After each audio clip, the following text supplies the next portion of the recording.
The elevator lurched to a stop between the 42nd and 43rd floors of the Castellani Tower in Lower Manhattan, and Marcus Webb's first thought wasn't about the confined space or the failing mechanics.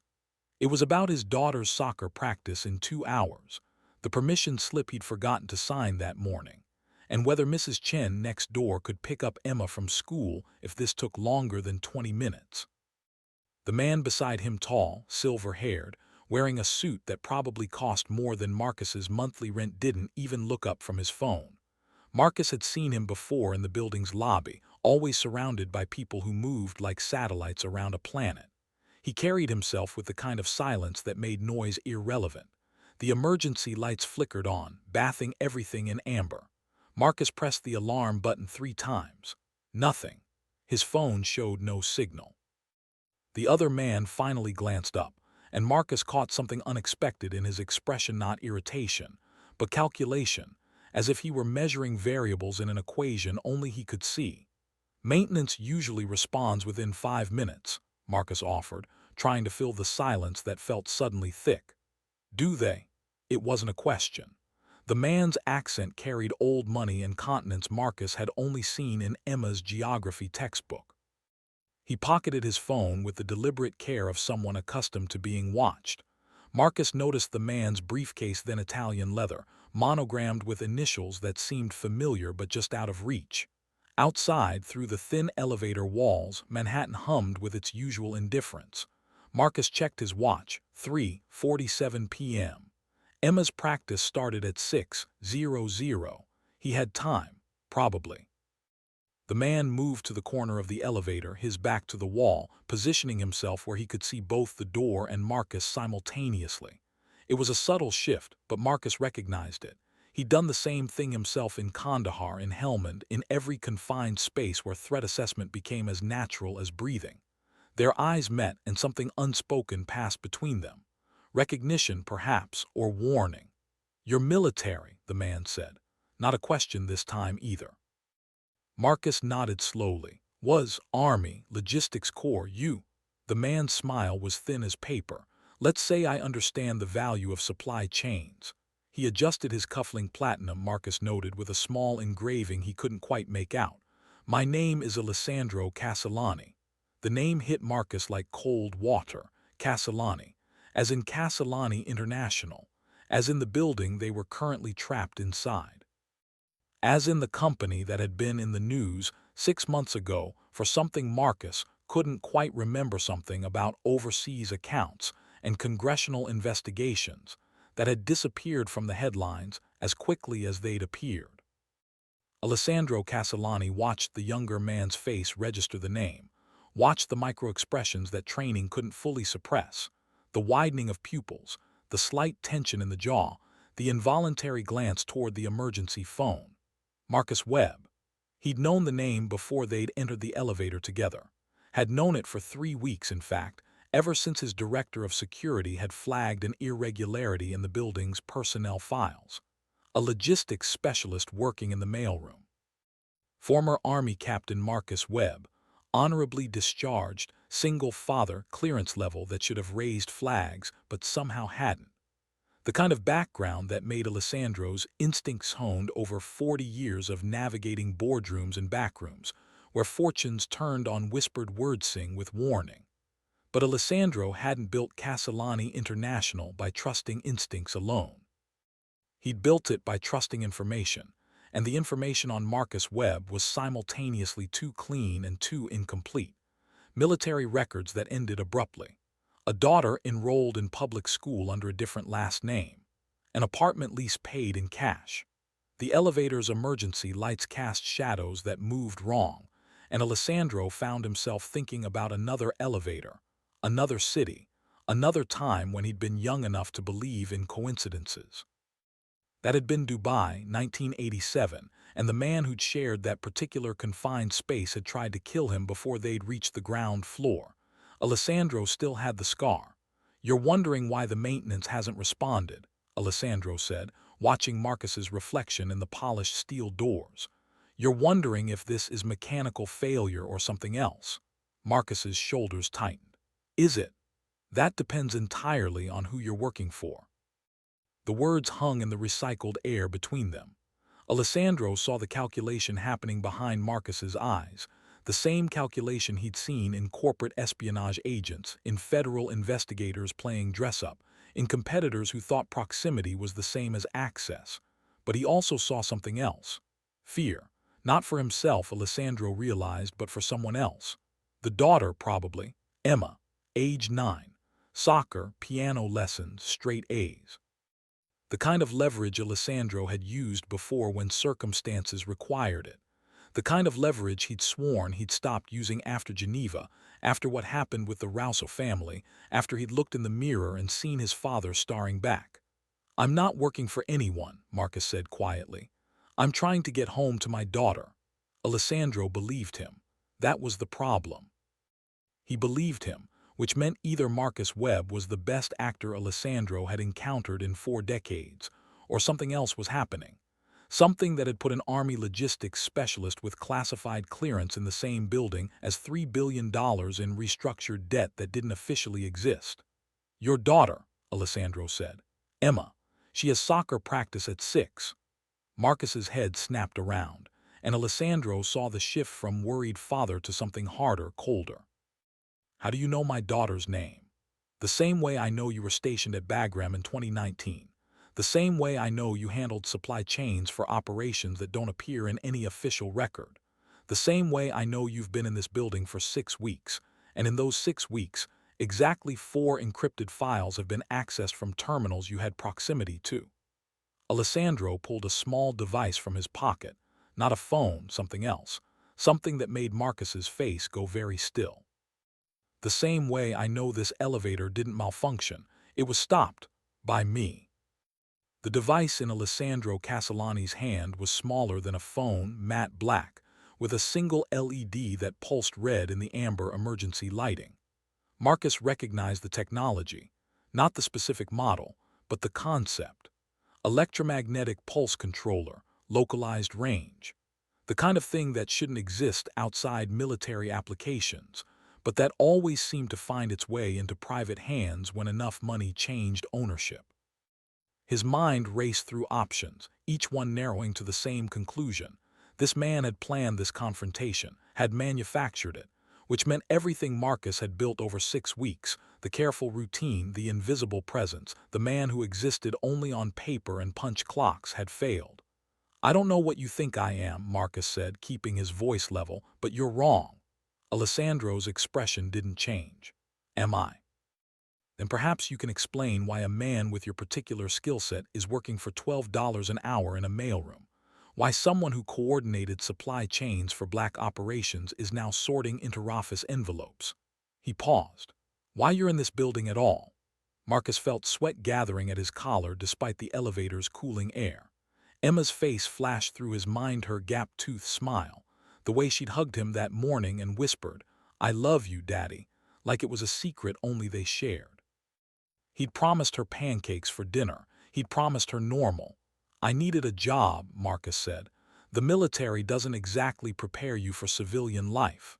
"No," Alessandro agreed.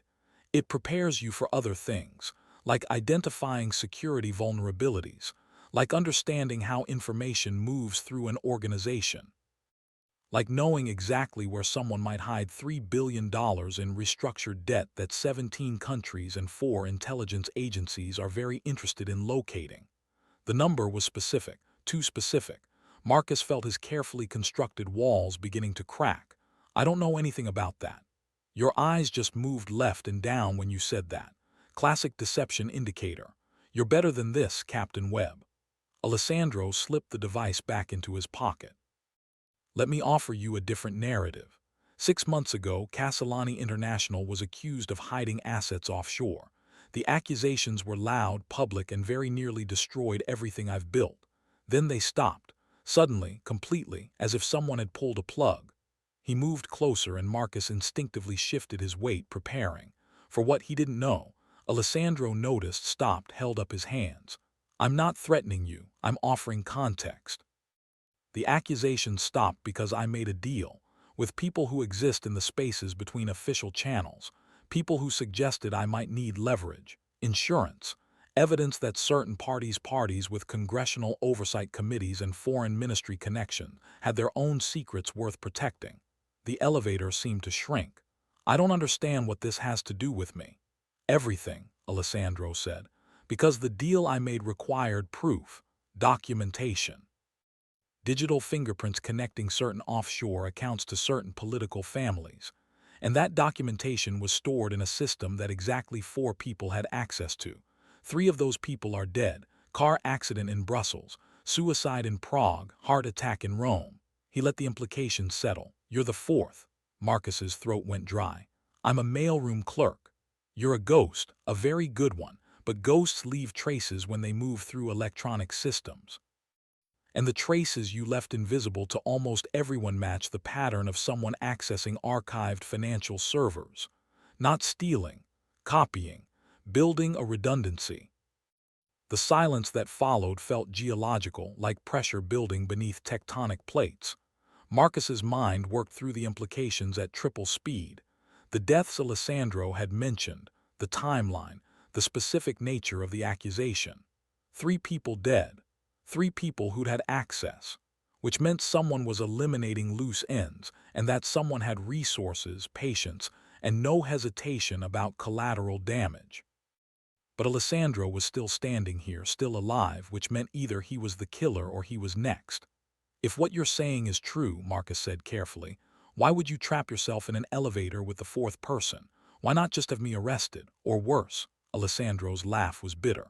Because arrest requires evidence I don't have. Because worse requires certainty I lack. And because the people hunting that documentation don't know you exist yet. They think there were only 3. They think the trail ends. He pulled out his phone, the regular one this time, and showed Marcus a photo. This woman, do you recognize her? Marcus looked. Blonde, mid-40s, expensive clothes and empty eyes. He'd seen her once, maybe twice, in the building's executive suites. Always surrounded by security, always moving with purpose. Should I? Her name is Victoria Hendricks. She sits on the board of directors. She also sits on the Senate Intelligence Committee's oversight panel. She's the one who made the accusations against my company go away. She's the one who suggested I might need insurance. And she's the one who's been systematically eliminating everyone who touched the evidence I gathered. Alessandro's finger trembled slightly as he put the phone away. 3 weeks ago, my head of security noticed you, ran your background, found enough inconsistencies to make him curious. Then he disappeared. His apartment was clean. His car was found at JFK. As if he'd simply decided to leave the country. Marcus felt cold spreading through his chest. Why are you telling me this? Because you're former military intelligence, Captain Webb. Your discharge papers say logistics, but your service record has gaps that spell something else entirely. Because you've been systematically accessing archived servers using credentials that shouldn't exist. And because I think I believe you're not working for Hendricks. You're working against her. The elevator suddenly felt less like a trap and more like a confessional. Marcus studied Alessandro's face, looking for deception, for the tell that would confirm this was elaborate theater meant to flush out whatever Marcus knew. But all he saw was exhaustion, fear, the expression of a man who'd played too many games and found himself in one with rules he didn't understand. My daughter, Marcus said quietly. If I tell you anything, if I confirm or deny anything, you have to promise me my daughter stays out of this. Alessandro nodded once. You have my word. The word of a man accused of hiding $3 billion. The word of a father who understands what it means to protect your child from the consequences of your choices. Something in Alessandro's voice, raw, honest, made the decision. Marcus reached into his pocket slowly, pulled out what looked like a flash drive but wasn't, and held it where Alessandro could see. I'm not military intelligence, Marcus said. I was, past tense. I left because I found something I wasn't supposed to find. Something about supply chains that didn't make sense. Equipment orders that went nowhere. Money that moved through official channels but never reached official destinations. Alessandro stared at the device in Marcus's hand like it might explode. In a sense, it could not with fire but with information which in their world carried its own form of destruction. How much do you know? Alessandro asked. Marcus turned the device over in his palm, a small ritual of consideration. Enough to recognize the pattern, not enough to understand who's at the top. I spent 14 months in Bagram processing logistics for forward operating bases. Standard stuff, ammunition, MREs, medical supplies, fuel, but there were other requisitions, ghost orders, equipment that would show up on manifests but never arrive.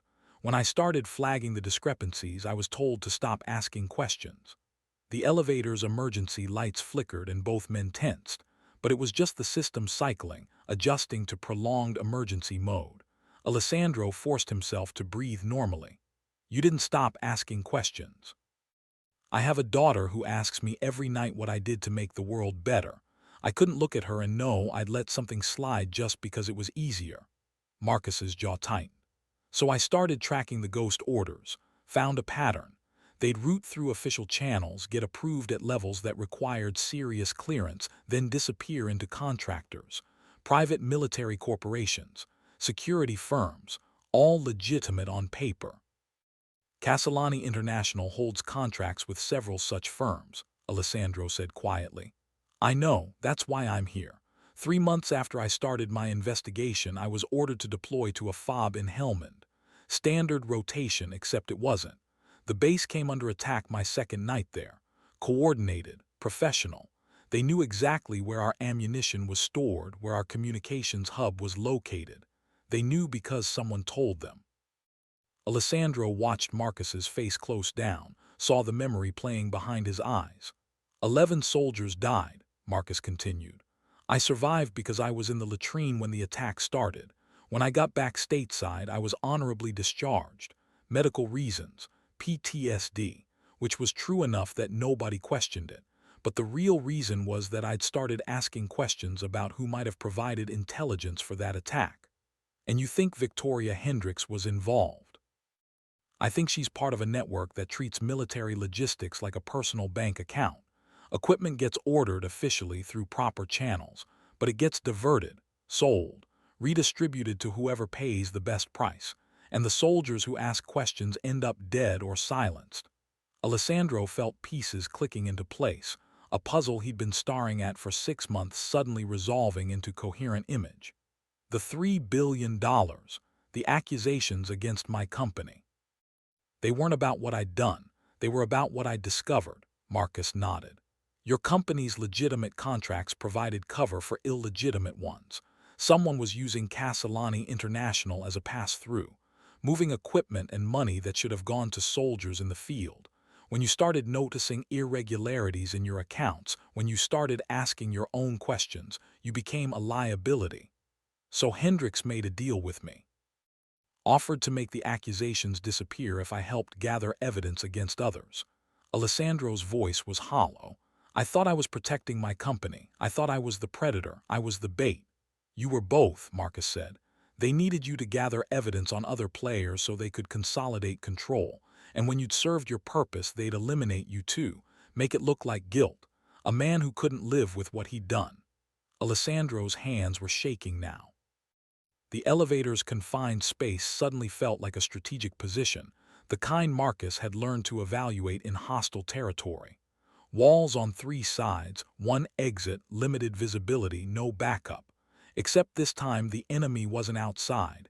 The enemy was woven into the infrastructure itself, wearing suits instead of uniforms, signing orders instead of pulling triggers. How many people are involved? Alessandro asked.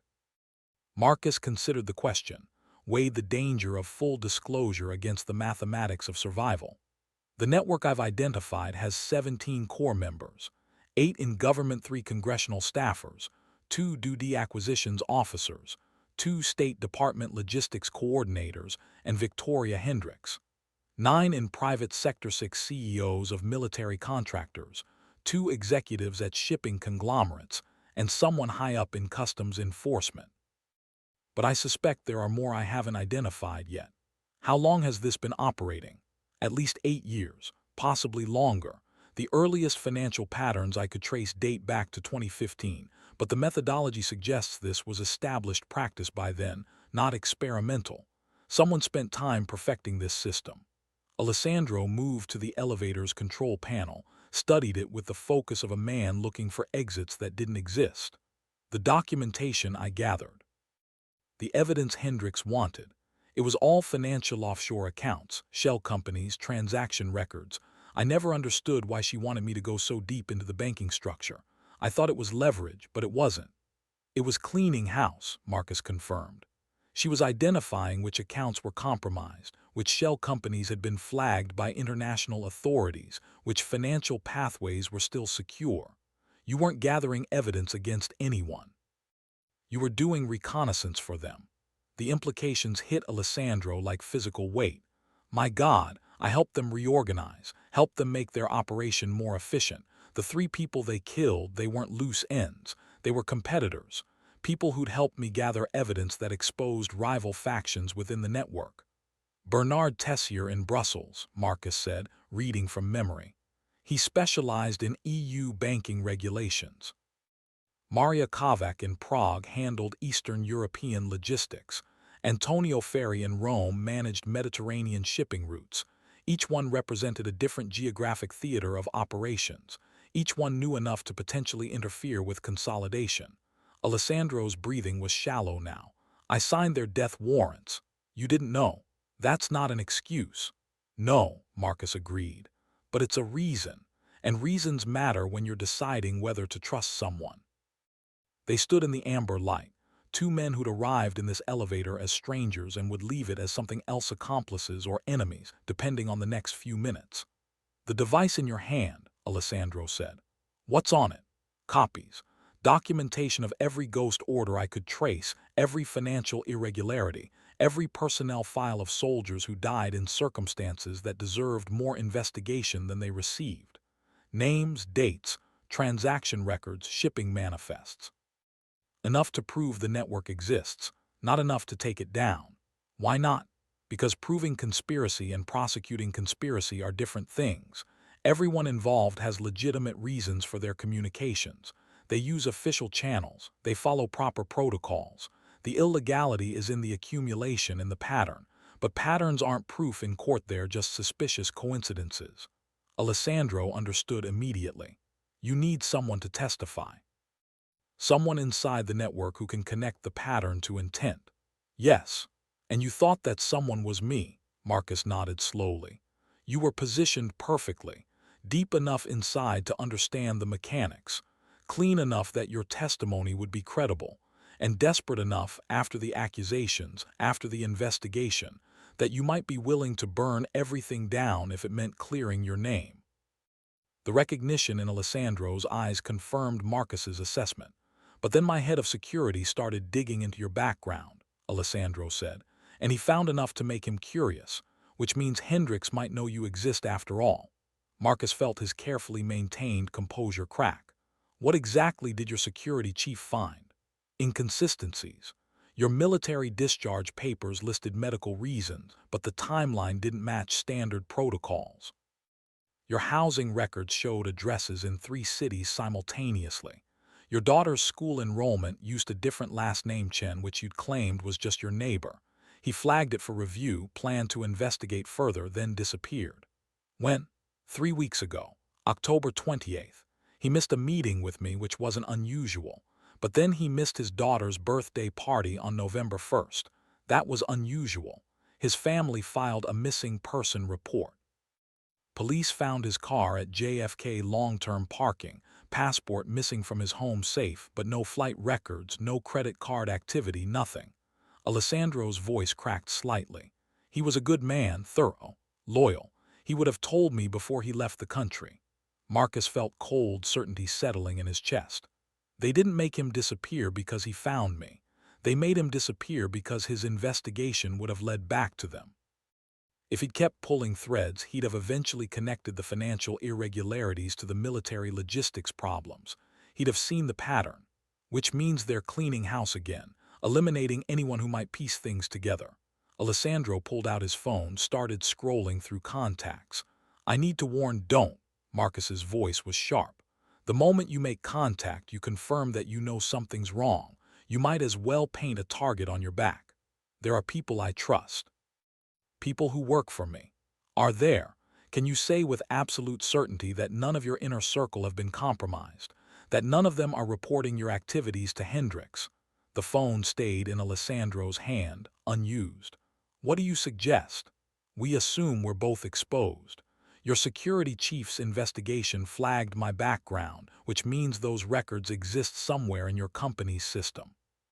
If Hendricks has access, and if she's thorough, which the evidence suggests, she either already knows about me or will soon. Marcus checked his watch, 4:31 p.m. We've been in this elevator for 44 minutes. How long before someone notices? Building security monitors the elevator systems. They should have been alerted the moment we stopped. Alessandro's expression darkened. Unless the alert was suppressed. Unless someone in security is making sure we stay here long enough for something to happen. They both turned toward the elevator doors, suddenly aware that the confined space might not be a refuge but a trap. You stopped the elevator, Marcus said. Can you start it again? Alessandro pulled out the black device, studied its interface. Yes, but the moment I do, we'll be visible again, trackable, and whoever wanted us stuck here will know their plan failed. So we give them what they want. Or we make them think we do. Marcus moved to the corner of the elevator, tested the emergency hatch in the ceiling, locked from the outside as expected. How many security cameras in this elevator? One, disabled when I triggered the electromagnetic pulse. So nobody saw this conversation. Nobody knows what we discussed. Alessandro understood immediately. We create a story, give them a reason for the stop, make them think nothing significant happened. Marcus pulled out his wallet, extracted a business card that wasn't his blank except for a phone number written in pencil. You're going to tell your security team that we were stuck in the elevator, that I panicked about getting home to my daughter, that you calmed me down and offered me your card in case I ever needed anything. You're going to play the magnanimous CEO showing kindness to a worried father. And you're going to play the grateful employee who didn't recognize me. Alessandro nodded slowly, understanding the performance required. They'll check the story. They'll look for signs we discussed anything substantive. Let them look. You offered me your card. I thanked you. We made small talk about single parenthood. You mentioned your daughter. What's her name? Alessandro blinked at the sudden personal question. Sophia. She's 23, lives in London. We don't speak often. Perfect. You're a father too. You understood my concern about Emma. That's the story. Two fathers stuck in an elevator, bonding over the universal anxiety of parenthood. Nothing suspicious. Nothing that would suggest we know each other beyond this chance encounter. Marcus took the card, put it carefully in his wallet where it would be visible but not prominent. After this, we don't contact each other directly. No calls, no emails, nothing that creates a digital trail. If you need to reach me, you use the number on that card. It routes through 3 burner phones before it reaches anything connected to me. If I need to reach you, I'll send a message through the building's inter-office mail system. Unmarked envelope, addressed to your office, containing only a time and a location. Alessandro pulled a pen from his jacket, wrote carefully on the back of another business card. My private residence, not the penthouse, that's for show. This address is where I actually live. Small townhouse in Brooklyn Heights. Registered under a trust managed through a property company.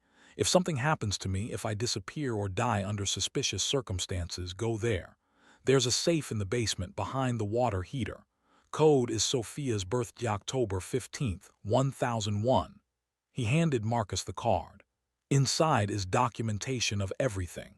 The original evidence I gathered, the names of people I dealt with, communication records, everything. Marcus took the card, memorized the address and code, then handed it back. Burn that, now. Alessandro pulled out his lighter monogrammed platinum, probably worth more than Marcus's car, and set flame to the card. They watched it curl and blacken, dropping the remains into the empty coffee cup someone had left in the elevator's corner. The ashes dissolved into dark residue. Now, Marcus said, we need to make sure we look appropriately disheveled for having been stuck for an hour. Not panicked, just inconvenienced. You're going to loosen your tie slightly. I'm going to run my hand through my hair. We're going to look like 2 people who had an annoying experience, not a life-changing conversation. They adjusted their appearances with the care of actors preparing for performance. Alessandro checked his reflection in the polished steel doors, made a minute adjustment to his collar. Marcus scuffed his shoes slightly against the floor, adding the kind of wear that suggested nervous packing. "One more thing," Alessandro said. "Your daughter, Emma. If something happens to me before we can expose this, if they come after you directly, you take her and you run. Don't try to fight them. Don't try to gather more evidence. You just disappear. I have resources accounts they don't know about, places they can't reach. I'll make arrangements." Marcus felt something unexpected gratitude mixed with fear. "Why would you do that?" "Because I helped create this situation. Because 3 people are dead because of my naivete. Because you're trying to do the right thing, and the right thing shouldn't cost you your daughter." Alessandro reached for the black device. "Ready." Marcus nodded once, and Alessandro pressed the button.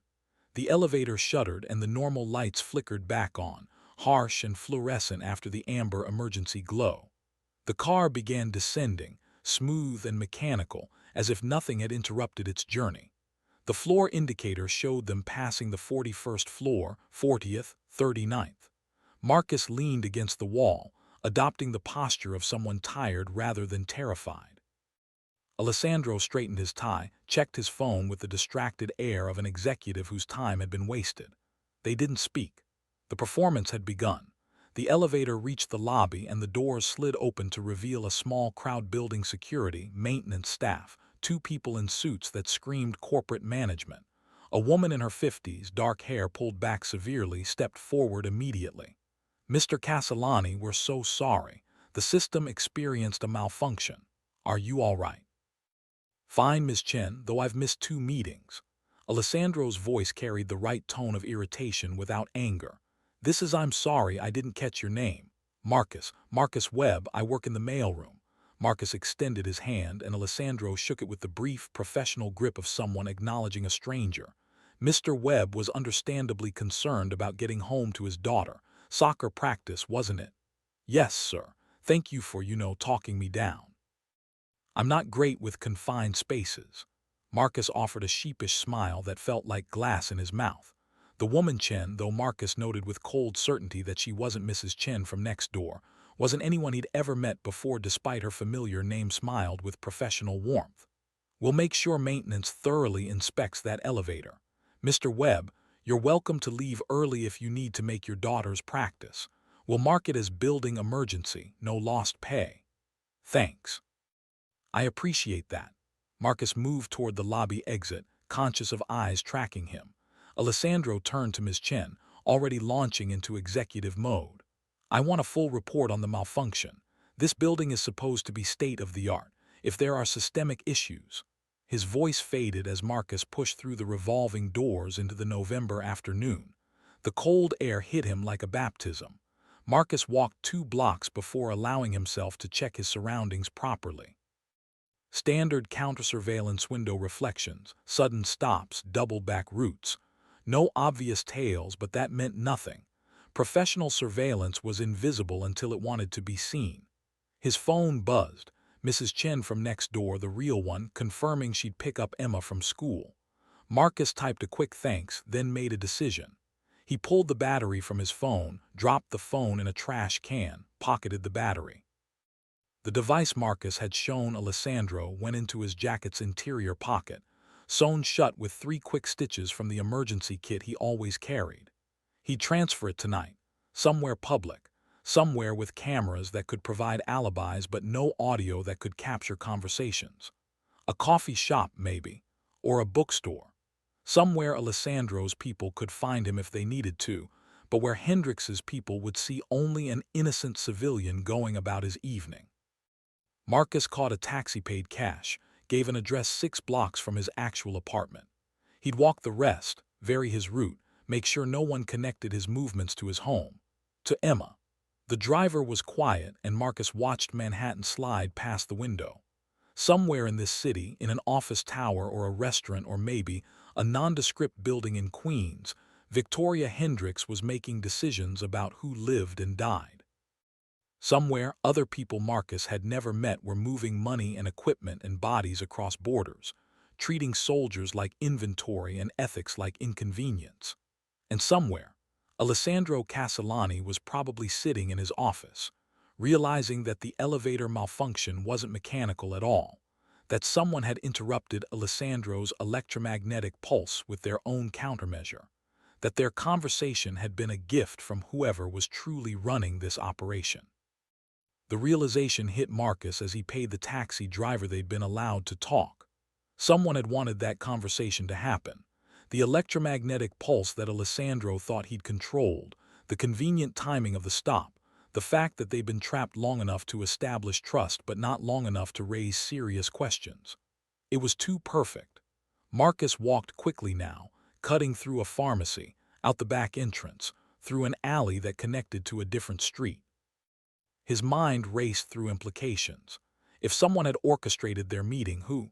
Not Hendricks, she'd want him eliminated, not educated. Not Alessandro. The man's fear had been too genuine, too visceral. Someone else. Someone who wanted Alessandro and Marcus to find each other, to compare notes, to realize the scope of what they were facing. Someone who stood to benefit from their alliance or their destruction. Marcus reached his apartment building, a 5-story walk-up in Washington Heights that rented to immigrants and single parents and people who didn't ask questions.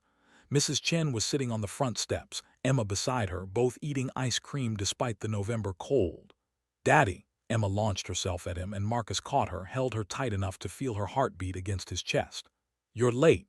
Mrs. Chen said there was a building emergency.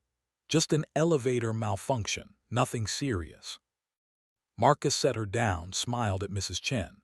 "Thanks for picking her up." "No problem, she helped me with my English homework." Mrs. Chen, real name Li Mei, retired teacher from Beijing, grandmother to 3 kids in Shanghai, winked at Emma.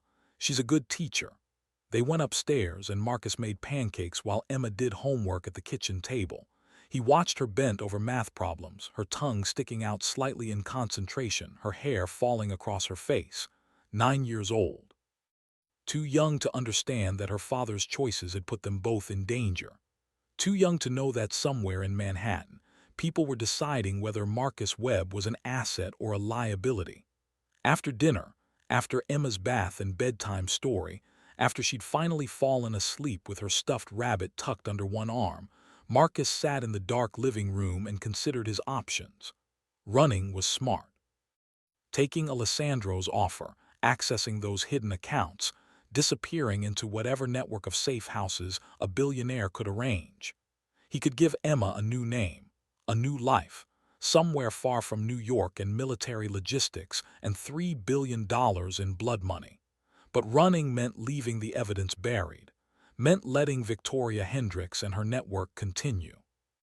Meant more soldiers would die in attacks that shouldn't have happened, more equipment would disappear, more families would get folded flags and empty explanations. Marcus pulled out the device, the one he'd shown Alessandro, the one that contained enough evidence to prove conspiracy but not enough to prosecute it.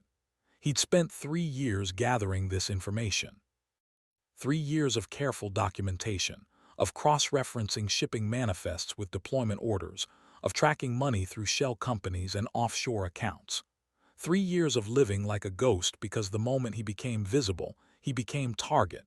His phone battery sat on the table, disconnected from the device that had betrayed his location for years. Tomorrow he'd get a new phone, new number, new identity for his digital life. Tonight he'd plan. The burner phone he'd mentioned to Alessandro was real 3 phones, actually, each purchased with cash, each activated in a different state, each routing through VPN services that changed IP addresses every 30 seconds. Marcus had learned from the military, redundancy was survival. He texted a number from memory, short and simple, package delivered, waiting for instructions.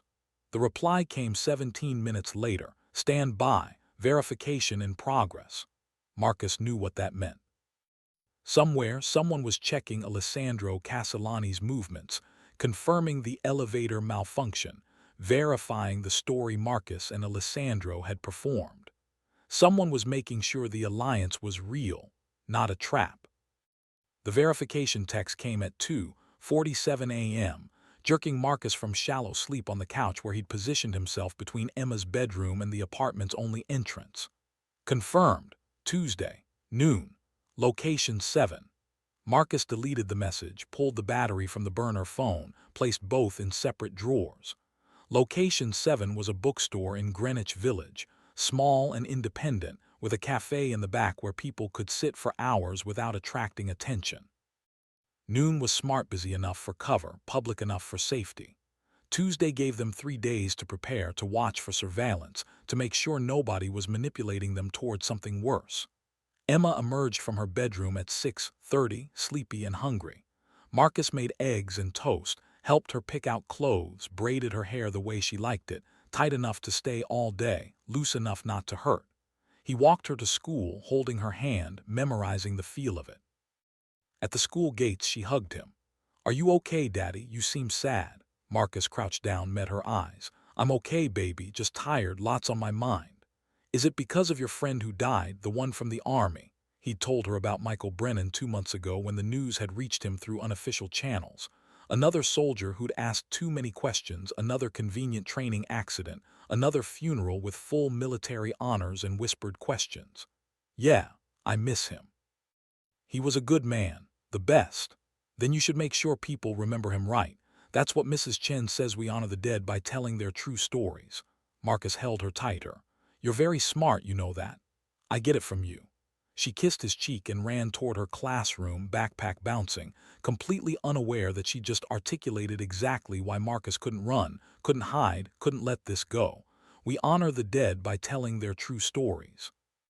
Marcus walked to a library in the Bronx, used their public computer to check news. Nothing about Alessandro Castellani. Nothing about Victoria Hendricks. Nothing that suggested the previous day's events had registered in the world's awareness. But there was something else. A small article, easily missed, about a congressional staffer who died in a car accident outside D.C. Melissa Warren, age 37, worked for the House Armed Services Committee. The article noted her dedication to transparency in defense spending, her reputation for thorough investigation, her recent engagement. It didn't note that she was one of the people Marcus had identified as potentially compromised, someone whose access to classified budgets made her either participant or victim. The accident had happened Thursday night. The article was dated Friday morning, published before Marcus and Alessandro had their elevator conversation, which meant either the timing was coincidental or someone was accelerating their cleanup operation.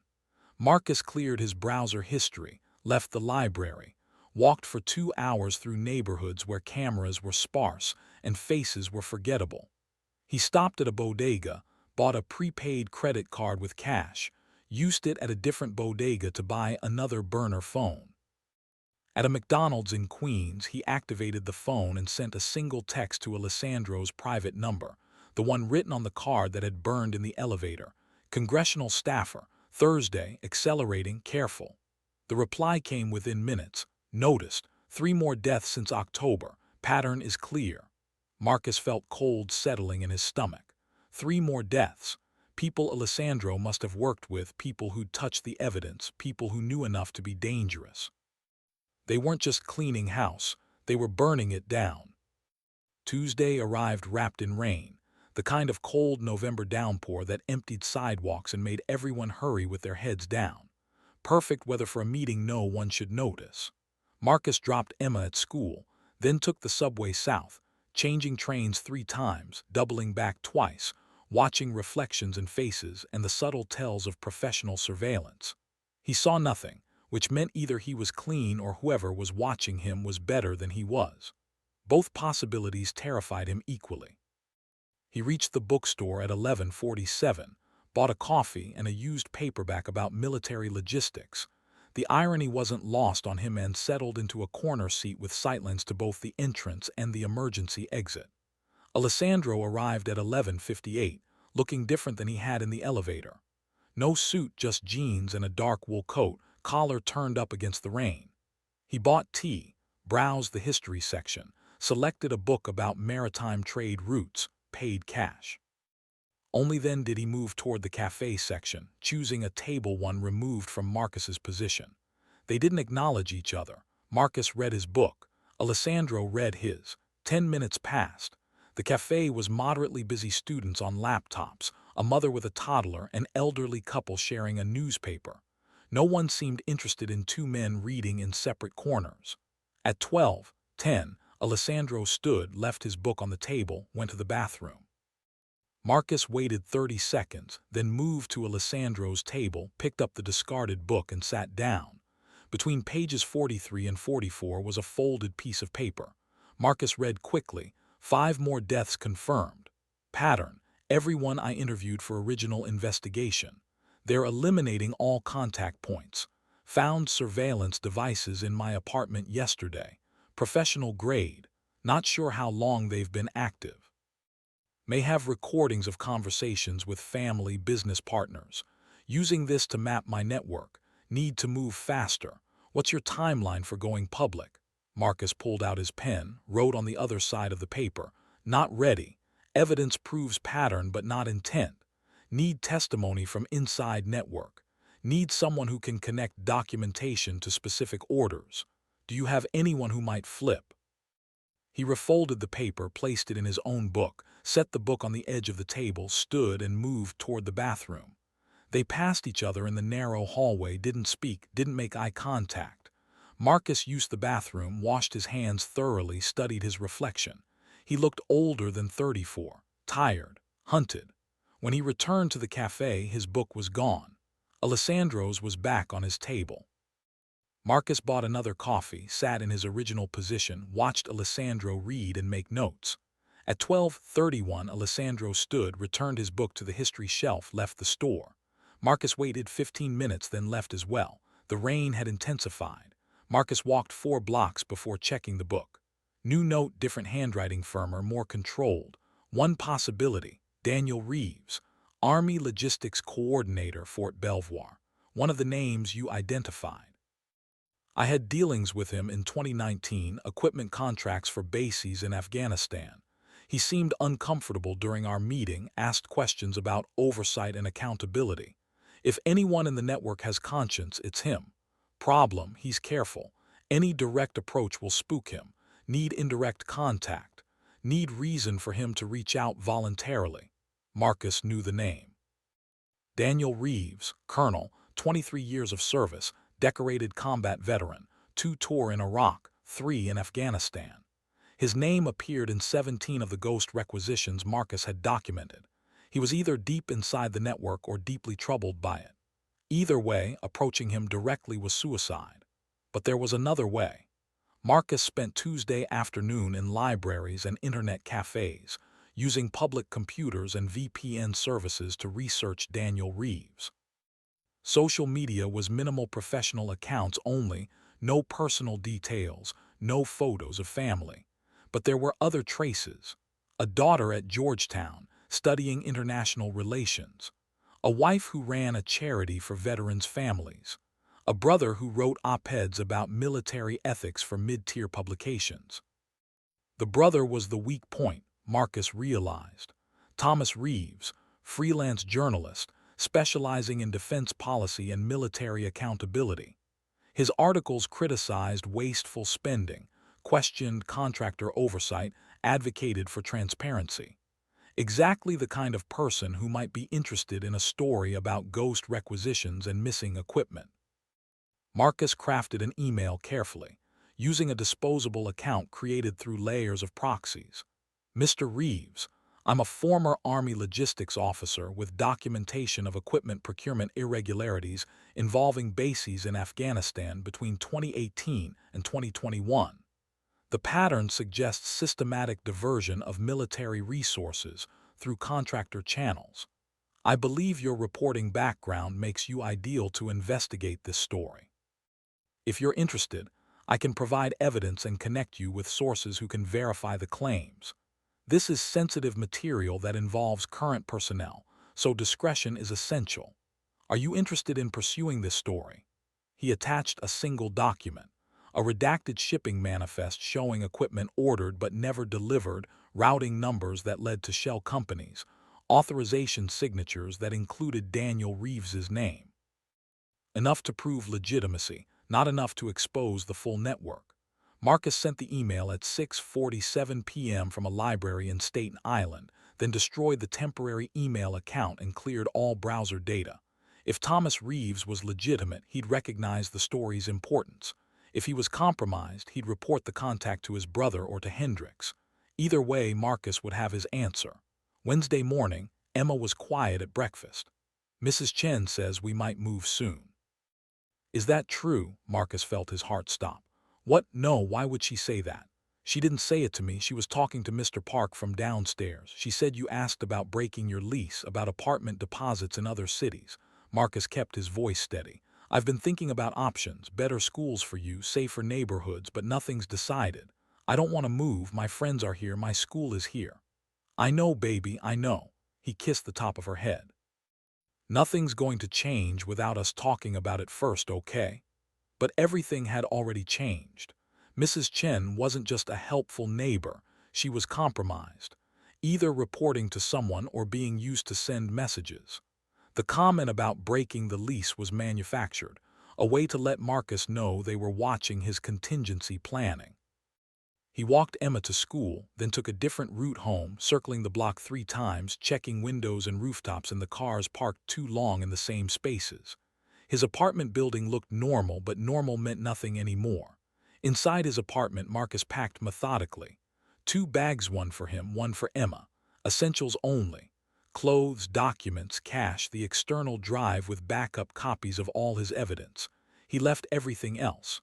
The furniture could stay. The dishes, the photos, the accumulated weight of their life here. All of it was just camouflage now, props in a performance that was ending. He hid the bags in the building's basement behind the furnace covered with old boxes. Not a long-term solution, but enough for quick retrieval if they needed to run. Then he checked the burner phone. One message, bait taken. TR contacted brother yesterday. Meeting requested. "How do you want to play this?" Marcus replied. "Need you to arrange meeting. Neutral location, public but not crowded. Somewhere TR feels safe. Tell doctor you have information about irregularities in his requisitions, not an accusation, an offer to help. If he's dirty, he'll refuse or try to set a trap. If he's clean, he'll want to know more." The reply came faster than expected. "Restaurant in Georgetown, Thursday dinner. I'll be there as facilitator. You're the anonymous source who insisted on in-person verification." Doctor agreed on condition that no recordings, no weapons, no law enforcement. He's nervous. Good. Nervous means he has something to lose. That gives us leverage. Thursday evening, Marcus took the train to D.C., a ticket purchased with cash, a route that included 3 transfers and 2 backtracking loops. He wore glasses with non-prescription lenses, a baseball cap pulled low, a jacket that added bulk to his frame. Not a disguise, just misdirection, making himself harder to pick out in surveillance footage, harder to track through facial recognition algorithms.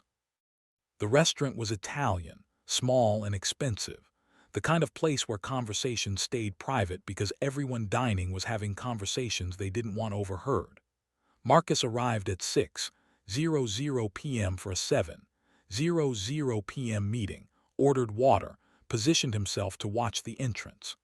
Alessandro arrived at 6:45, alone, looking uncomfortable in business casual attire that probably cost more than Marcus's monthly rent. Daniel Reeves arrived at 6:58, punctual and precise, wearing his uniform. Not because the meeting required it, Marcus suspected, but because the uniform provided authority and armor. Reeves was 52, gray at the temples, with the rigid posture of someone who'd spent decades being evaluated by superiors. He scanned the restaurant with a tactical eye, cataloging exits and threats, before approaching the table where Alessandro sat. Marcus watched from his corner position, listening to the ambient conversation, trying to separate their voices from the general noise. He caught fragments. "Appreciate your discretion. Need to understand the scope. Documents that raise questions about procurement processes." Reeves's body language was tense but not defensive. He was listening. At 7:12, Alessandro glanced toward Marcus's position, a subtle signal. Marcus stood, left money on the table, walked toward the restroom hallway that passed behind Reeves's back. As he walked past their table, he dropped a folded napkin beside Reeves's water glass, a sleight-of-hand trick he'd learned from a logistics sergeant who'd spent time in Vegas between deployments. Marcus continued to the restroom, waited 5 minutes, emerged to find Reeves standing in the hallway outside, holding the napkin.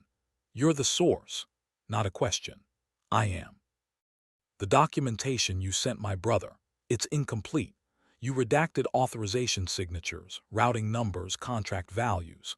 I redacted information that would compromise ongoing investigation, but I kept enough to verify authenticity." Reeves unfolded the napkin. Written in Marcus's careful hand. "You signed off on 43 requisitions between 2018 and 2021 that never reached their intended bases. Either you're part of the problem or you were used by it." "I need to know which." Reeves's face went pale. "You're accusing me of—" "I'm not accusing, I'm asking. Because if you were used, if someone above you manipulated authorization processes, then you're a victim too. And victims can help stop this." "Stop what?" "A network that's been diverting military equipment for 8 years, selling it to the highest bidder, getting soldiers killed when equipment isn't where it's supposed to be. Using people like you honorable officers as cover because your signatures make the theft look legitimate." Reeves leaned against the wall. "My God, I thought. The irregularities, I noticed them, flagged several, was told they were classified operations, need-to-know basis. I was told to stop asking questions." "Who told you that?" "Victoria Hendricks. She was on the oversight committee. She said the requisitions were part of sensitive operations, foreign assistance programs that couldn't be disclosed due to diplomatic complications. She said questioning them was a security risk." She lied. Those requisitions weren't foreign assistance. They were theft. Equipment was ordered officially, then diverted and sold. The money went into offshore accounts, and the soldiers who needed that equipment died without it. Reeves's hands were shaking. Marcus watched the man process the implications career built on honor, on service, on doing everything by the book, suddenly revealed as unwitting accomplice to theft and murder. "I need proof," Reeves said. "I need more than accusations and redacted documents. I need something that will stand up to investigation." Marcus pulled out a USB drive, different from the one he'd shown Alessandro, smaller and more complete. "Everything I've gathered. 3 years of documentation. Shipping manifests, financial records, personnel files, communications between network members. It's not complete. I haven't identified everyone involved, haven't traced all the money. But it's enough to prove the pattern. Enough to show that your signature on those requisitions was surrounded by fraudulent activity." Reeves took the drive like it might explode. "If I look at this, if I confirm what you're saying, I become a target. My family becomes vulnerable." "You're already a target. They're eliminating anyone who touched the evidence. 3 people dead in the last month. A congressional staffer killed in a suspicious accident last week. Alessandro Castellani here has surveillance devices in his apartment. You think they're going to leave you alone just because you don't ask questions? What do you want from me? Testimony. Detailed documentation of every conversation with Hendricks, every order you were given to stop investigating irregularities, every piece of evidence that proves this wasn't random corruption but systematic operation. You go on record, you become witness instead of accomplice." Reeves closed his eyes. "They'll destroy me. Court-martial, disgrace, prison maybe. Or they'll kill you. Those are your options now: testify and survive, or stay quiet and hope they don't decide you're a loose end." Alessandro emerged from the restaurant's main room, joined them in the hallway. "Colonel Reeves, I can provide protection, legal resources, financial support for your family if this goes public and there's retaliation. I made mistakes that helped this network consolidate power. I'm trying to correct them." Reeves looked between them, a mailroom clerk who wasn't, a billionaire who'd been played, and himself, a career officer who'd followed orders that led to deaths. "I need time to review the evidence, to verify what you're claiming, to talk to my wife." "You have until Saturday," Marcus said. "After that I'm going public with or without you. And if I go public without your testimony, without someone inside the network confirming intent, the evidence gets dismissed as coincidence. The network survives, more soldiers die, and your signature stays on those requisitions forever." "Saturday, 2 days. 2 days. There's a secure phone number on that USB drive. Call it when you've decided. Don't use your regular phone, don't use email, don't tell anyone you're considering this. They're watching everyone involved. Reeves nodded, pocketed the drive, walked back into the restaurant with the bearing of a man who just received terminal diagnosis. Marcus and Alessandro left separately, 5 minutes apart, different exits. Marcus caught a bus to Baltimore, then a train back to New York, arriving home at 1:30 a.m. Emma was asleep at Mrs. Chen's apartment. Marcus collected her gently, carried her upstairs, put her to bed without waking her. Then he sat in the dark living room and waited. The burner phone buzzed at 3:17 a.m. Doctor reviewed preliminary docs. He's in, wants meeting Saturday morning, says he has additional evidence we don't have. Internal communications, recorded conversations. He was building his own case, didn't know who to trust. Marcus felt something that might have been hope. Saturday morning arrived cold and clear, the kind of November day that promised winter. Marcus woke at 5:00 a.m., checked the perimeter of his building through his window, saw nothing unusual. He made coffee, watched the sunrise, thought about Michael Brennan and the 11 soldiers who died in Helmand, and all the other names in his documentation, good people killed by logistics that served greed instead of mission. Emma woke at 6:30 and they made pancakes together, the kitchen filling with the smell of butter and vanilla. She was happy, chattering about her friend's birthday party next week, about the book report she was writing, about whether she should try out for the school play. Marcus memorized every detail: her voice, her laugh, the way she tilted her head when she was thinking hard about something. The meeting was set for 10:00 a.m., a park in Northern Virginia, public and open with sight lines in every direction. Marcus left Emma with Mrs. Chen. Real Mrs. Chen, who'd been checked and verified through channels Marcus trusted, and took the train south. Alessandro was already there when Marcus arrived, sitting on a bench feeding pigeons with the distracted air of someone killing time. Marcus took the adjacent bench, didn't look at him directly. Reeves. Not here yet. 2 minutes late. Marcus scanned the park. Joggers, dog walkers, families with children, no obvious surveillance, no vehicles that lingered too long, but that meant nothing. At 10:04, Daniel Reeves appeared wearing civilian clothes, carrying a backpack. He walked like someone expecting ambush, checking angles, marking faces. He sat on the bench opposite Marcus and Alessandro. "I reviewed everything," Reeves said. "You're right about all of it. Hendricks, the network, the ghost requisitions. I was used." He pulled out a tablet from his backpack. "I've been documenting irregularities for 2 years. I thought I was building a case about bureaucratic inefficiency. I didn't realize it was conspiracy until I read your evidence and cross-referenced it with mine." "What do you have?" Alessandro asked. "Recorded conversations. I kept voice memos of every phone call with Hendricks, every order I received to stop investigating discrepancies. I thought I was protecting myself against potential disciplinary action. Turns out I was documenting criminal enterprise." Reeves pulled up a file, pressed play. Victoria Hendricks's voice, clear and cold. "Colonel Reeves, these requisitions are part of classified operations. Your continued investigation is creating security concerns. You need to stop asking questions and trust that proper oversight is being maintained at appropriate levels." Reeves's voice, younger, uncertain. "Ma'am, I have responsibility for these authorizations.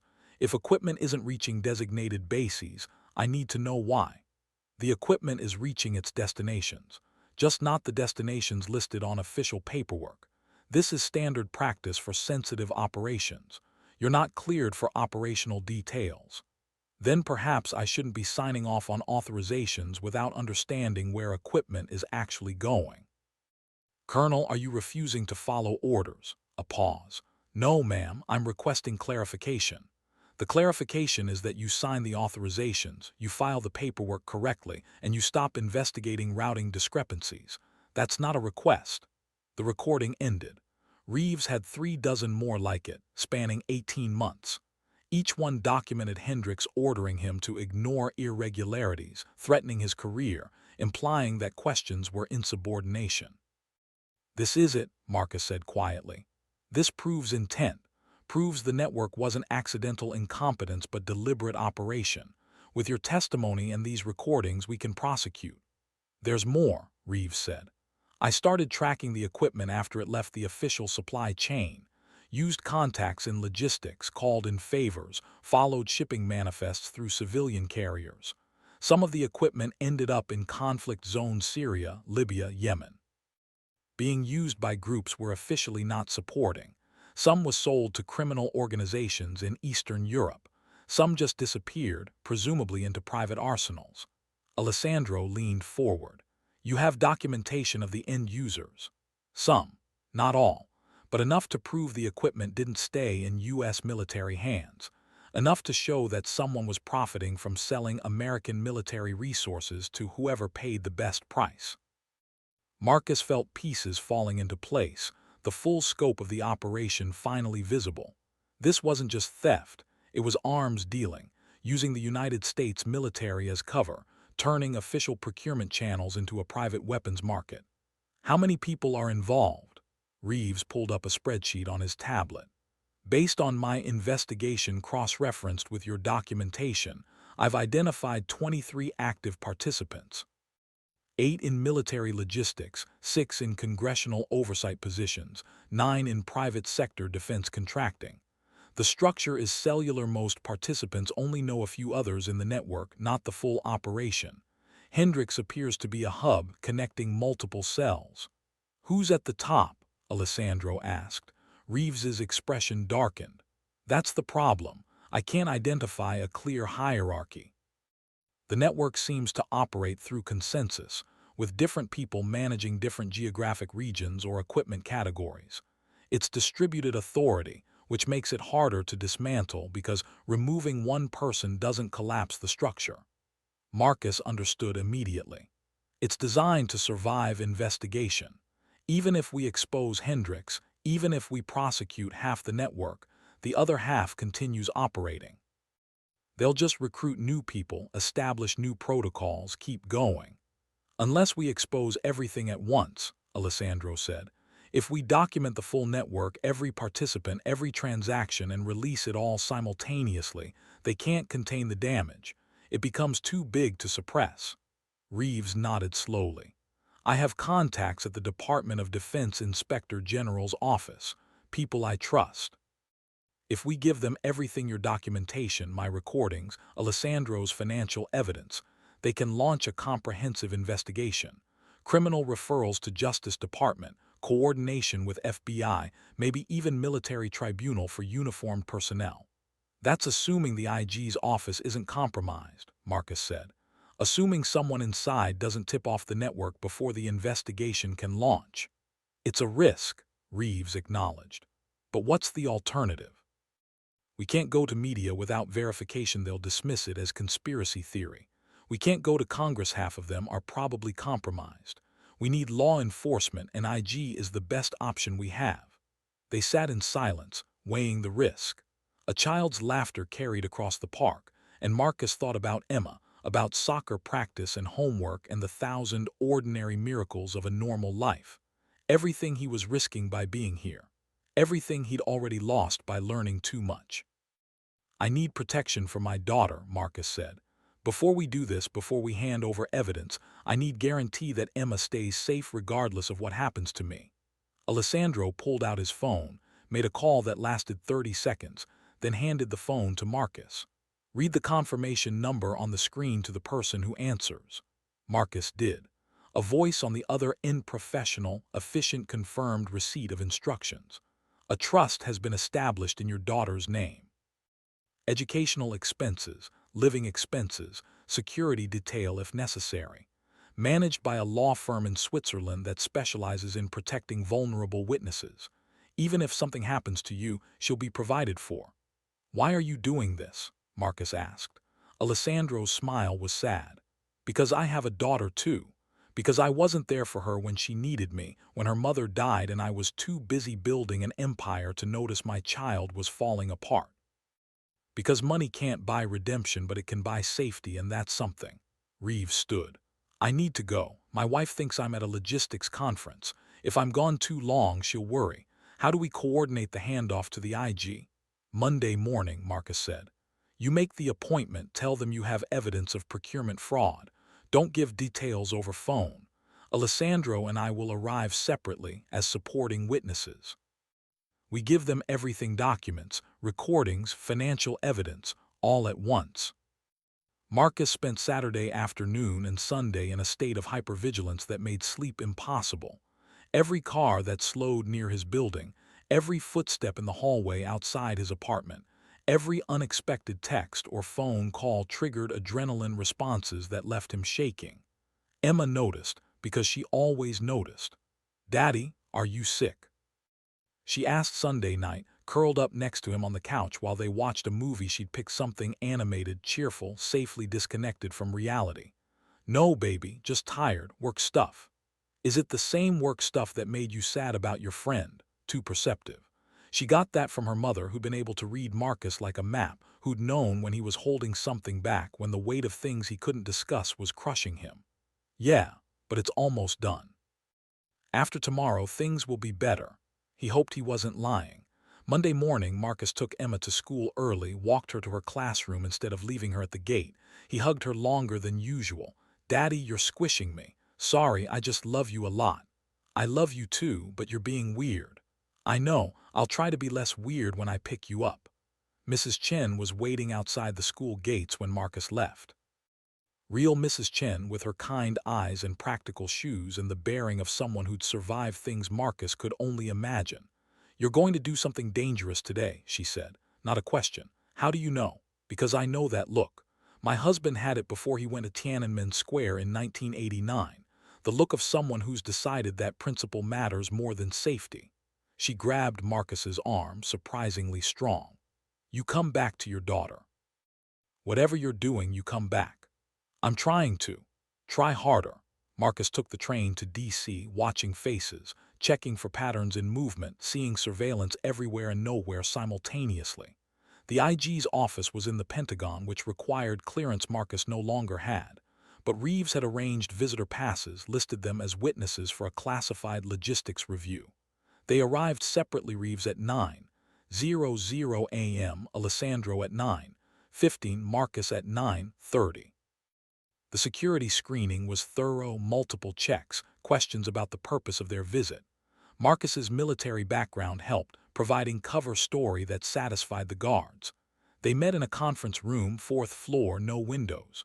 2 IG investigators were waiting: a woman in her 50s, Marine Corps background visible in her posture, and a man in his 40s, civilian, with the careful eyes of someone trained to detect lies.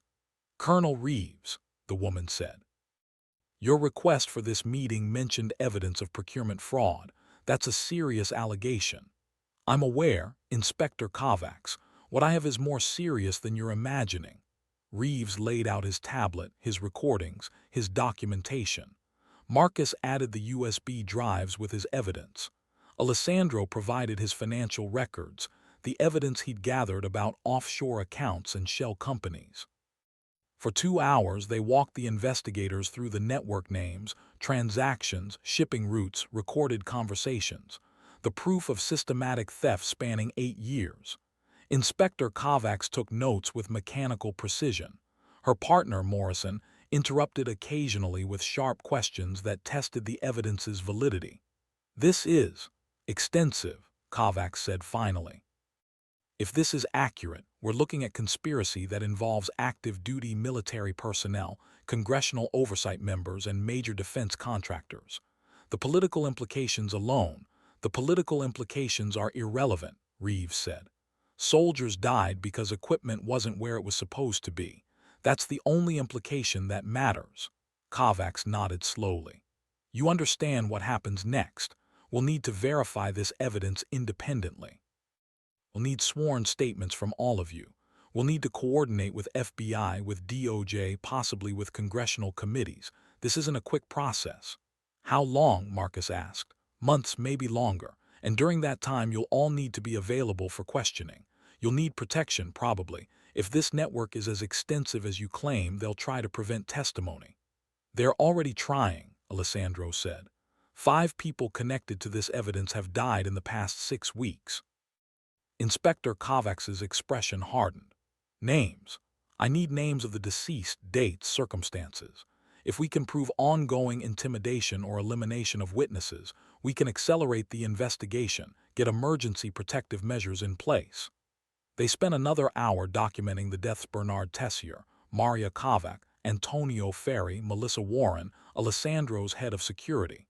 Each death explained in detail, circumstances laid out, connections to the investigation made explicit. Morrison left the room twice to make calls, returning with tighter expressions each time. "We're going to need to move you all immediately," Kovacs said. "Protective custody until we can verify these claims and coordinate with other agencies. That includes family members. Colonel Reeves, you mentioned a wife and daughter. Mr. Castellani, you have a daughter in London. Mr. Webb, you have a daughter in New York.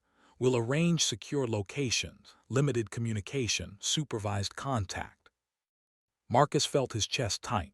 "How long in protective custody? Weeks, possibly months, until we can neutralize the threat or until you testify in preliminary hearings." "My daughter is 9. She has school, friends, a life. I can't just disappear on her." Kovacs's voice softened slightly. "I understand, but if this network is actively eliminating witnesses, your daughter is leverage. The moment they identify you as a source, she becomes a target. Protective custody is the only way to keep her safe." Reeves was pale. "My daughter is at Georgetown. She doesn't know anything about this. She's not involved." "She doesn't have to be involved to be at risk," Morrison said. "These people have already killed multiple times. They won't hesitate to use family members as pressure or punishment." Alessandro stood, walked to the window that didn't exist, stared at the wall instead. "Sophia is in London. She hasn't spoken to me in 6 months. She'll think protective custody is another way for me to control her life." "Then you explain that it's not about control," Kovacs said. "It's about survival. We'll coordinate with British authorities, arrange secure housing, provide guards who understand the threat." The room felt like it was shrinking, all the abstract danger suddenly concrete and immediate. Marcus thought about Emma's face this morning, the way she'd told him to be less weird, the casual confidence of a child who trusted her father to keep her safe. "When?" Marcus asked. "How soon does this happen?" "Today. As soon as you leave this building, you're under protection. We'll send teams to collect your families, explain the situation, arrange transport to secure facilities. You won't go home first. Too much risk of surveillance, of someone noticing unusual activity." "I need to call my neighbor," Marcus said. "Someone has to pick up Emma from school." "We'll handle it. Give me contact information for your neighbor, for the school, for anyone who needs to know. We'll coordinate pickup, explain to your daughter that there's been a work emergency, that you'll see her soon." Marcus wrote down Mrs. Chen's number, Emma's school details, felt like he was signing away his life. Reeves did the same for his family. Alessandro made calls to assistants, lawyers, people who managed the infrastructure of his existence. By 2:00 p.m., they were in separate vehicles, heading to separate locations, each accompanied by armed federal agents. By 3:00 p.m., Emma was being collected from school by agents who showed credentials and explained that her father was helping with an important government matter. By 4:00 p.m., Mrs. Chen was being interviewed, cleared, and informed that the Webbs would not be returning to their apartment for the foreseeable future. By 5:00 p.m., Victoria Hendricks received her first indication that something was wrong. A colleague's phone call, urgent and coded, informing her that the IG's office had initiated an emergency investigation into procurement fraud. By 6:00 p.m., emergency meetings were being held in offices across D.C., in boardrooms in New York, in secure communications across international boundaries. The network was activating crisis protocols. The safe house was in rural Maryland, a farmhouse surrounded by fields that provided clear sight lines in every direction. Marcus arrived after dark, exhausted from hours of questions and security protocols, aching to see Emma. She was in the kitchen when he entered, sitting at a table with a female agent who was helping with homework. Emma looked up and her face crumpled. "Daddy!" She ran to him, and Marcus caught her, held her so tight he could feel her heart beating. "I'm here. I'm okay." "We're okay." The agent said you're helping the government with something important. They said we have to stay here for a while. They said it's not safe to go home. She was crying now, scared and confused. That's all true. I'm sorry, baby. I'm so sorry. What did you do? Marcus carried her to the couch, sat with her in his lap like she was 3 years old again, small enough to protect. I found out about some people doing bad things, taking equipment that was supposed to help soldiers. I reported it to investigators, and now they're making sure those bad people can't hurt us while they investigate. Are we in danger? The question killed him. The investigators don't think so, but they want to be careful, so we're staying here where they can keep us safe. For how long? I don't know, weeks maybe, but we'll be together. And you can still do school. They'll set up remote learning. And you can still talk to your friends' supervised calls, but you can stay in touch.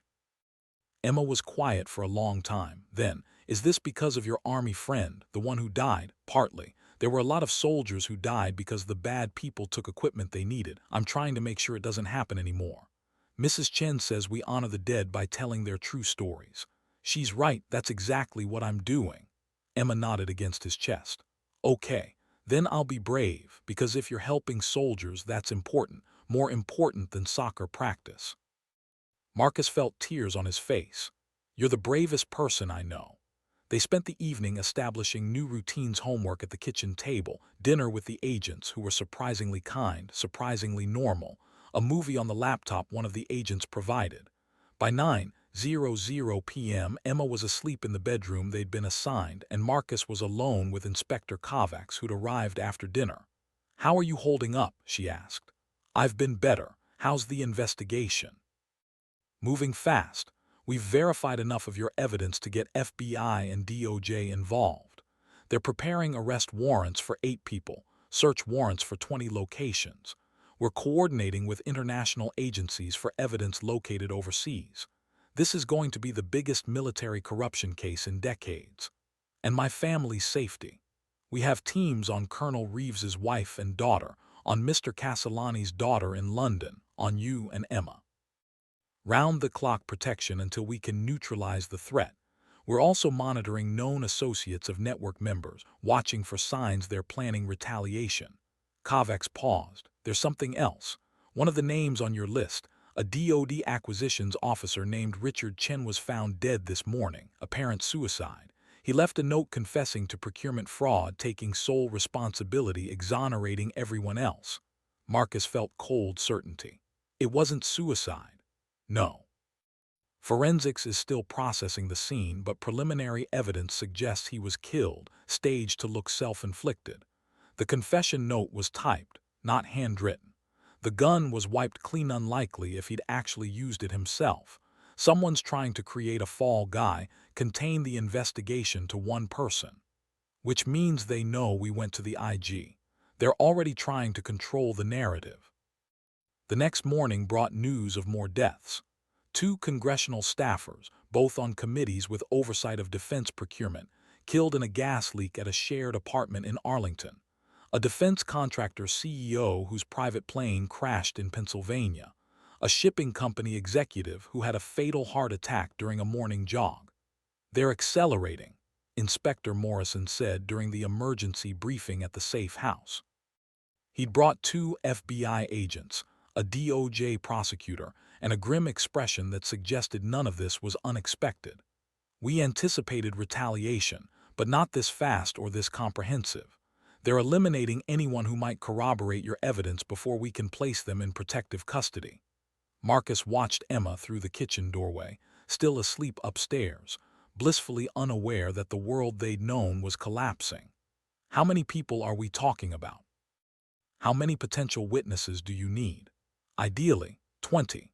Realistically, if we can protect 5 or 6 key figures and get them to testify, we can build a prosecutable case. But we need to move fast. Every hour they have is an hour they use to eliminate evidence and witnesses. The DOJ prosecutor, a woman named Sarah Chen, no relation to Richard, she'd clarified, immediately pulled up a presentation on her laptop. We're preparing to arrest Victoria Hendricks today. Early morning raid, simultaneous with arrests of 3 other primary suspects. We're also executing search warrants on 17 locations, offices, homes, storage facilities. The goal is to overwhelm their response capacity, grab everything before they can destroy evidence. What about the rest of the network? Reeves asked. He'd arrived an hour earlier, looking like he'd aged a decade overnight. We don't have evidence yet to arrest everyone. Some are being monitored, phones tapped, movements tracked. We're building cases, but it takes time. The law doesn't move as fast as criminals. Alessandro joined via secure video link from his own safe house location. I've been going through my financial records, finding additional connections. There are accounts I didn't know about, transactions that were hidden in legitimate business expenses. Someone inside my company was working with the network, using Castellani International as a money laundering vehicle without my knowledge. Do you have names? Chen asked. 3 possibilities, all senior finance officers. I've prepared documentation, flagged suspicious transactions, but proving their involvement versus proving they were negligent, that's the challenge. The meeting continued for 2 hours, everyone coordinating roles and testimony and evidence. Marcus felt like he was watching a military operation unfold, precise, tactical, driven by intelligence and timing. By noon, CNN was reporting breaking news: multiple arrests in what sources called a massive defense procurement fraud investigation. Victoria Hendricks taken into custody at her Georgetown home. 2 DoD officials arrested at their offices. A defense contractor CEO detained at an airport attempting to board a private flight to Dubai. The news cycle exploded. Every major outlet picked up the story, each adding fragments of information. Multi-billion-dollar scheme. Equipment diverted from troops. Congressional corruption. International arms dealing. Marcus watched the coverage with Emma curled up next to him. She was doing math homework, occasionally glancing at the TV when the news showed images of people being led away in handcuffs. Are those the bad people? She asked. Some of them. Good, simple, childlike justice. Marcus envied her clarity. His phone, a secure device provided by the protective team, buzzed with a message from Inspector Kovacs. Hendricks is refusing to cooperate. Lawyered up immediately. But we found communications in her home office. Encrypted, but FBI's cyber division is working on them. Should have access within 24 hours. Another message, this one from Alessandro. My daughter is safe in London. Angry about the situation, but safe. She asked why I never told her what I was involved in. I don't have a good answer. Wednesday morning, the encrypted communications from Victoria Hendricks's office were cracked, and the investigation's scope doubled. The messages revealed a network far larger than anyone had anticipated: 37 active participants instead of 23, operations spanning 4 continents, equipment sales totaling over $8 billion across 8 years.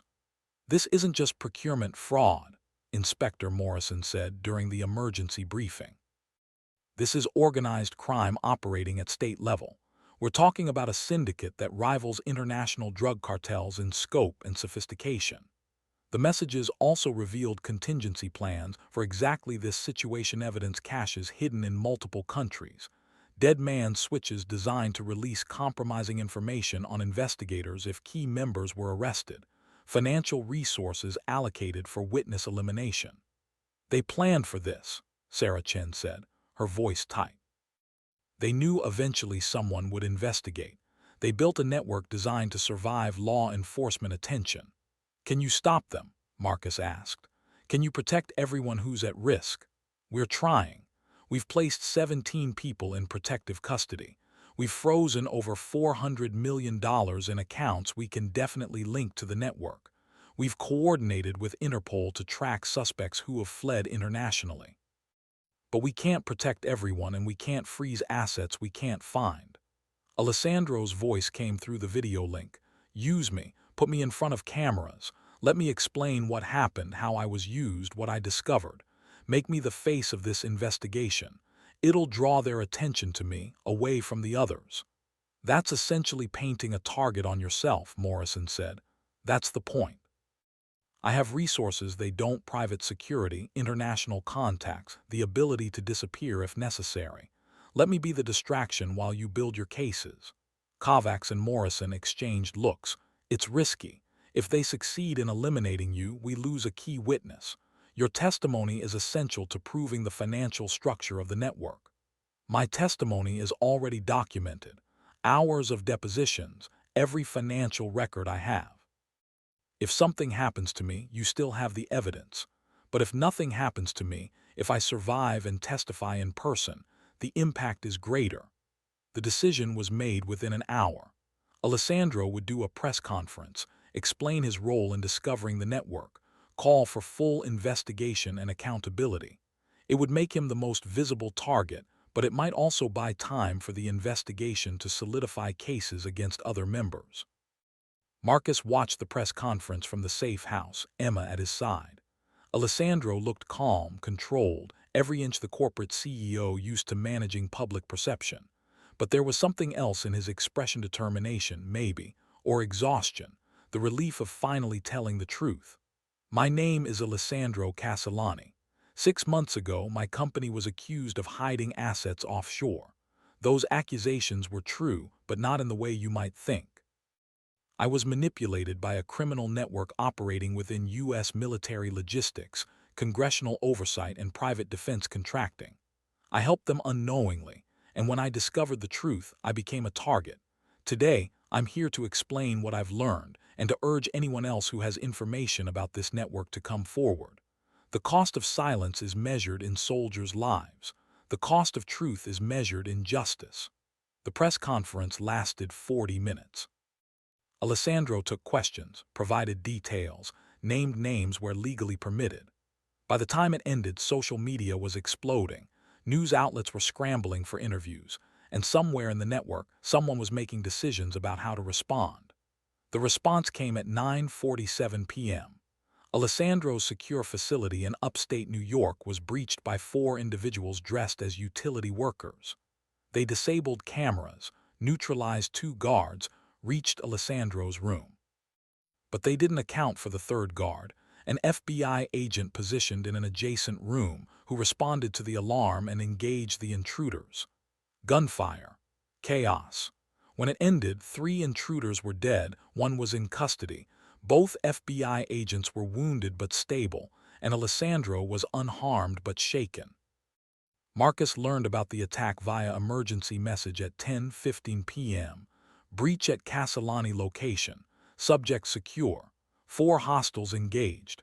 3 KIA, 1 captured. Agent Morrison wounded but stable. Security protocols under review. Emma was asleep upstairs. Marcus sat in the safe house living room, surrounded by agents who just received the same update and felt the weight of what they'd started. They tried to kill him, Marcus said to Inspector Kovacs, who'd arrived within an hour of the attack. Despite the press conference, despite knowing it would draw attention, they tried. They're desperate. The arrests are disrupting their operations, freezing their accounts, scaring potential recruits. They're trying to salvage what they can by eliminating the most visible threats. What about the intruder you captured? Is he talking? Not yet. Lawyer, silence, the usual. But we've identified him, former private military contractor, worked in Iraq and Afghanistan, current employment unclear. His fingerprints place him at 2 of the other death scenes, the congressional staffers, the shipping executive. We have him for multiple murders, which gives us leverage. Will he flip? Everyone flips eventually. It's just a matter of finding the right pressure point. The next day brought more arrests, 8 more people, including 2 sitting members of Congress. The scope of the scandal dominated every news cycle. Biggest military corruption case in history. Congressional conspiracy. Billions stolen from troops. Public outrage built with each revelation. Veterans organizations called for investigations. Defense contractors faced stock crashes and public boycotts. International allies demanded explanations about equipment that had ended up in conflict zones. And somewhere in a safe house in Maryland, Marcus Webb held his daughter and explained that yes, sometimes doing the right thing was dangerous, but that didn't make it less right. Are you scared? Emma asked. Yes, but being scared doesn't mean you stop. It means you're smart enough to understand the risks and brave enough to do it anyway. Is that what soldiers do? That's what good people do. By Friday, 17 members of the network were in custody. 23 were under active investigation. 14 had fled internationally, triggering extradition proceedings. The captured intruder from Alessandro's attack had agreed to cooperate in exchange for reduced sentencing, providing details about the network's enforcement operations. And Daniel Reeves sat in a congressional hearing room, under oath, explaining to the House Armed Services Committee exactly how equipment meant for soldiers in Afghanistan had been diverted to Syria, sold to Libya, and shipped to Yemen. His testimony was clear, detailed, damning. I was ordered to ignore irregularities by congressional oversight personnel. I was told that questions about routing were security risks. I was threatened with career destruction if I continued investigating. And when I finally had the courage to report the truth, 5 more people died trying to prevent this testimony. The committee chair, a veteran himself, listened with an expression like stone.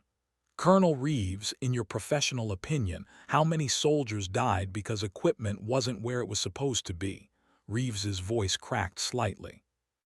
Based on casualty reports I reviewed, comparing expected survival rates with actual outcomes in theaters where equipment diversion occurred, I estimate between 300 and 400 additional deaths.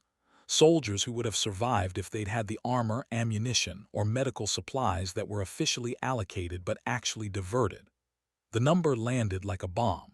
300 to 400 soldiers, dead because of greed. The hearing room erupted. The committee chair called for order, but the damage, or rather, the truth, was out there now, permanent and public. The investigation continued through December, each week bringing new arrests, new revelations, new calls for systemic reform. By Christmas, 43 people were facing federal charges. By New Year's, the number had grown to 58. Some cooperated, providing testimony about operations in exchange for reduced sentences. Others fought, hiring expensive lawyers and claiming they were following orders, unaware of the broader conspiracy. The legal process would take years to resolve completely, Marcus was told. Trials, appeals, the grinding machinery of justice working through the largest military corruption case in American history. But the network itself was broken. Operations had ceased. Money had been frozen. The structure that had survived 8 years of profitable theft was collapsing under the weight of its own greed. In late January, Marcus and Emma were cleared to leave protective custody. The immediate threat had passed. Most of the key players were in custody, and the remaining members were under surveillance too tight for retaliation. They returned to New York, but not to their old apartment. Too many memories, too much exposure.